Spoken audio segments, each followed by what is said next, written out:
Welcome to Snoozecast, the podcast designed to help you fall asleep. On Snoozecast, we read excerpts from public domain works and, occasionally, original stories. We'd like to thank our listeners. If you enjoy our show, please review us on Apple Podcasts, and also share it with a friend. The best place to listen to us is on our website, snoozecast.com. That way, you can play a single episode and fall asleep without another one automatically playing.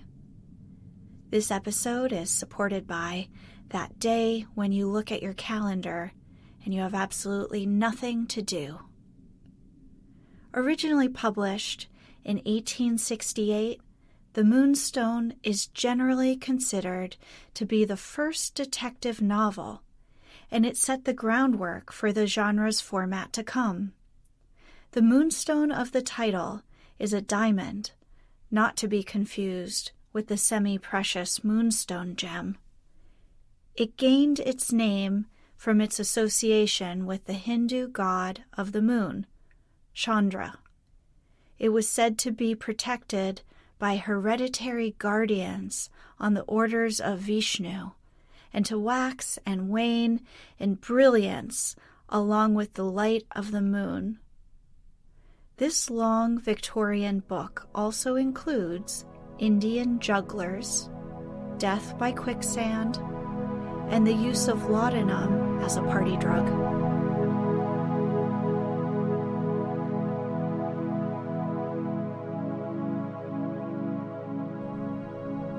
Let's get cozy. Close your eyes. Relax your body into the softness of your bed.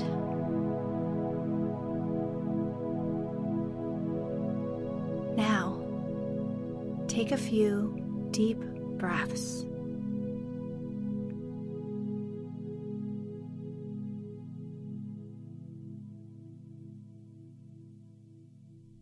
Second period. The Discovery of the Truth, 1848 to 1849. The events related in several narratives.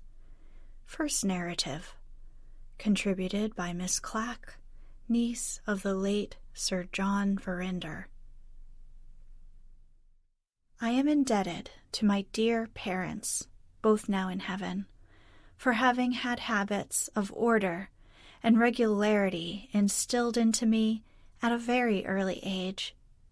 In that happy bygone time, I was taught to keep my hair tidy at all hours of the day and night, and to fold up every article of my clothing carefully, in the same order, on the same chair, in the same place at the foot of the bed, before retiring to rest.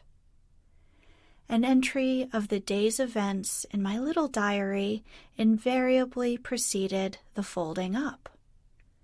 The evening hymn, repeated in bed, invariably followed the folding up, and the sweet sleep of childhood invariably followed the evening hymn.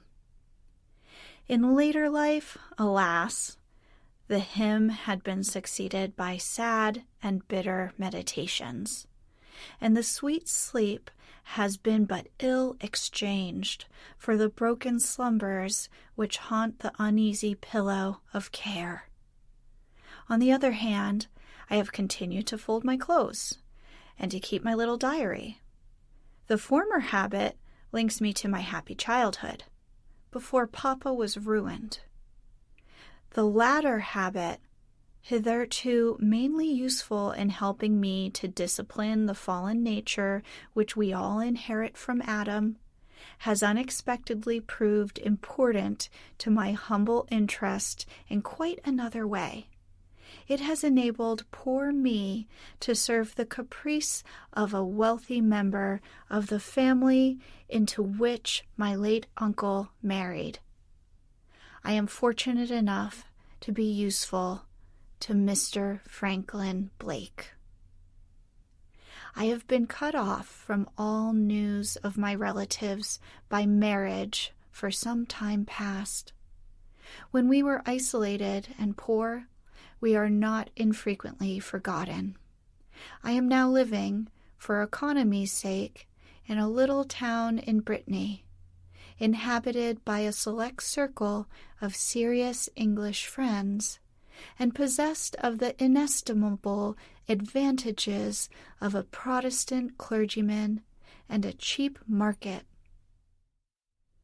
In this retirement, a Patmos amid the howling ocean of popery that surrounds us, a letter from England has reached me at last.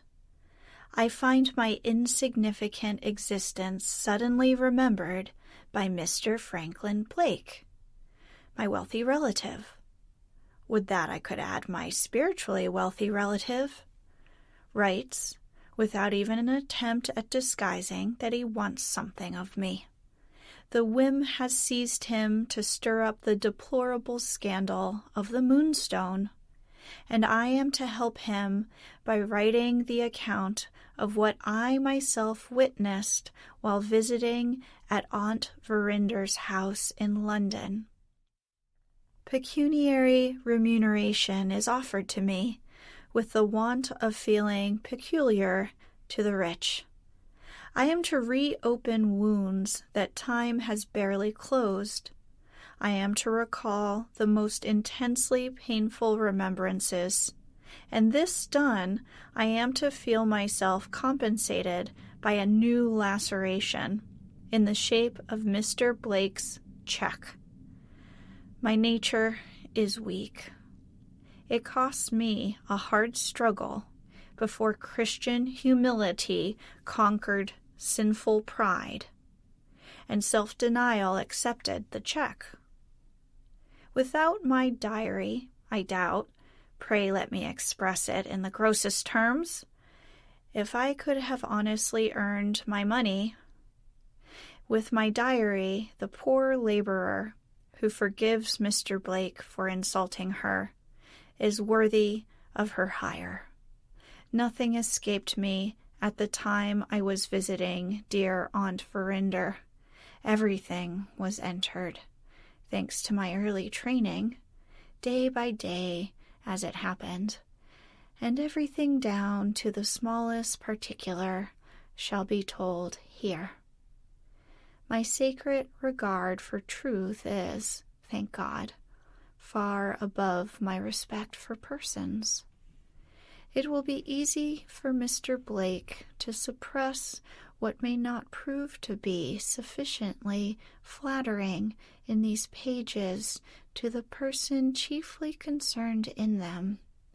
He has purchased my time, but not even his wealth can purchase my conscience too. My diary informs me that I was accidentally passing Aunt Verinder's house in Montague Square on Monday, the 3rd of July, 1848. Seeing the shutters opened and the blinds drawn up, I felt that it would be an act of polite attention to knock and make inquiries. The person who answered the door informed me that my aunt and her daughter, I really cannot call her my cousin, had arrived from the country a week since, and meditated making some stay in London. I sent up a message at once, declining to disturb them, and only begging to know whether I could be of any use. The person who answered the door took my message in insolent silence and left me standing in the hall. She is the daughter of a heathen old man named Betteridge, long, too long, tolerated in my aunt's family. I sat down in the hall to wait for my answer, and having always a few tracts in my bag, I selected one which proved to be quite providentially applicable to the person who answered the door. The hall was dirty, and the chair was hard, but the blessed consciousness of returning good for evil raised me quite above any trifling considerations of that kind. The tract was one of a series addressed to young women on the sinfulness of dress.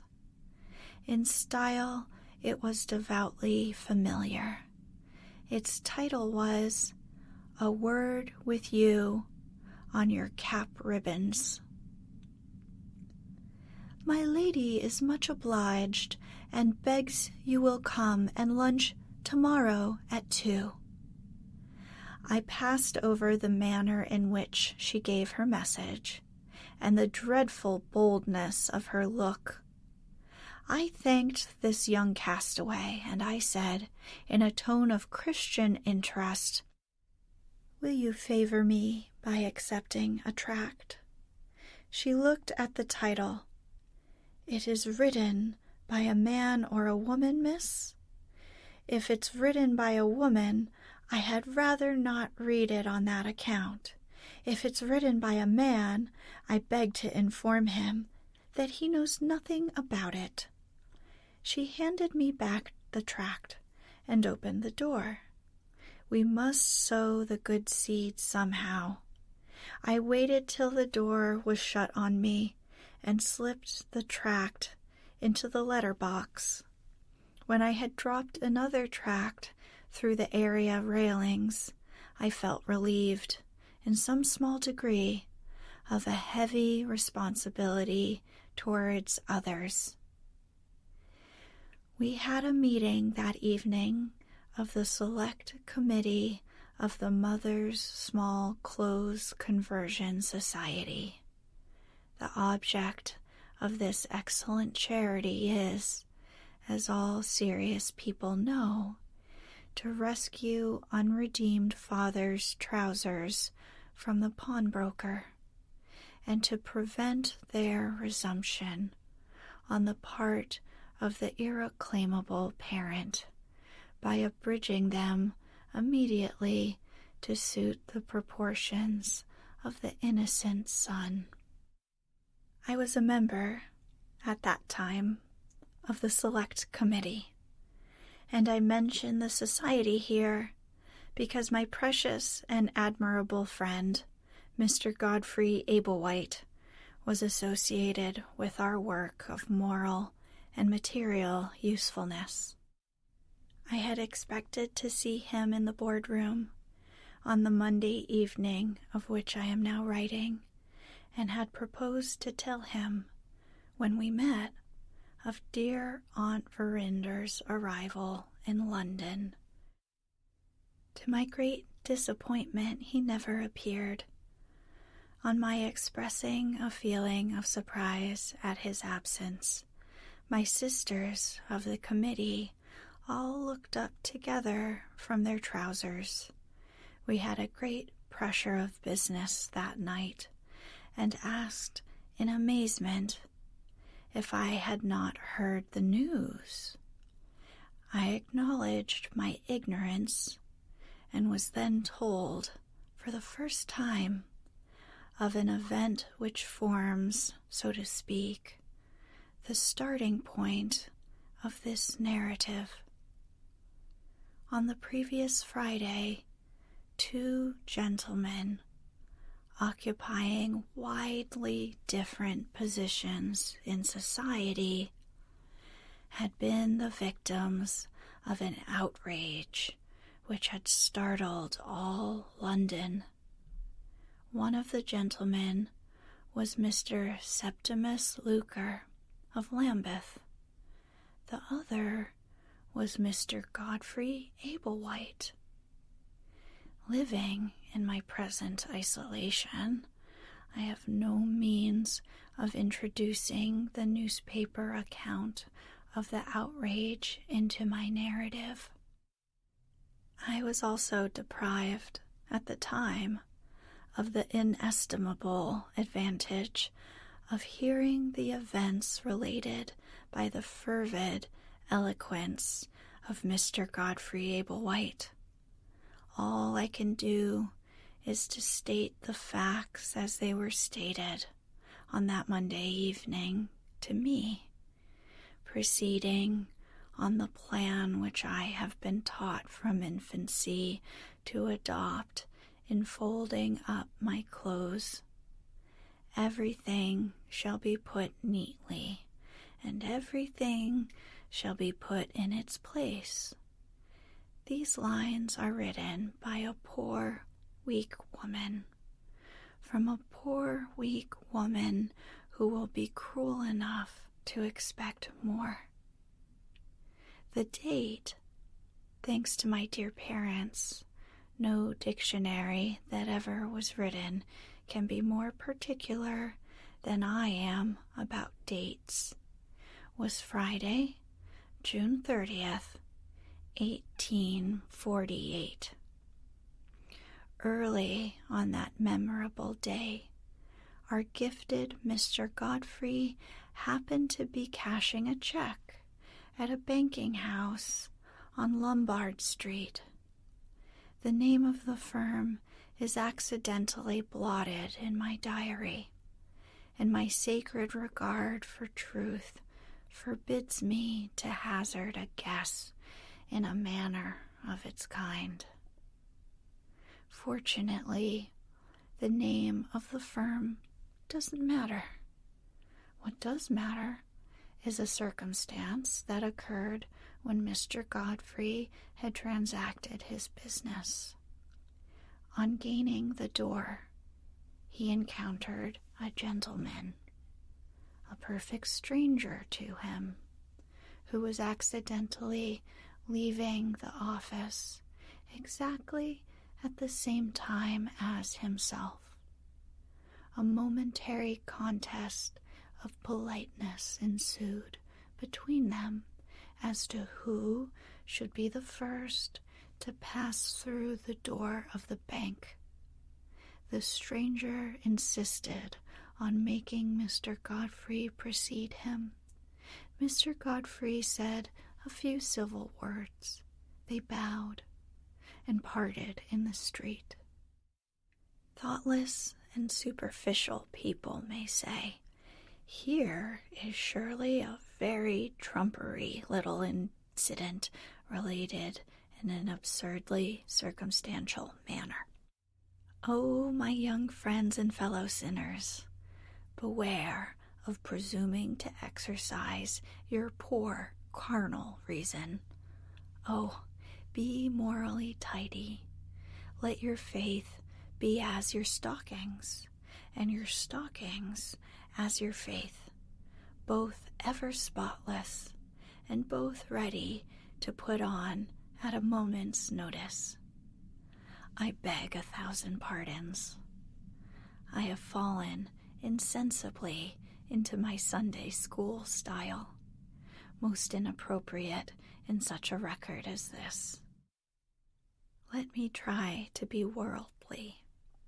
Let me say that trifles, in this case as in many others, led to terrible results, merely premising that the polite stranger was Mr. Luker of Lambeth. We will now follow Mr. Godfrey home to his residence at Kilburn. He found waiting for him in the hall a poorly clad but delicate and interesting-looking little boy. The boy handed him a letter, merely mentioning that he had been entrusted with it by an old lady whom he did not know, and who had given him no instructions to wait for an answer. Such incidents as these were not uncommon in Mr. Godfrey's large experience as a promoter of public charities. He let the boy go and opened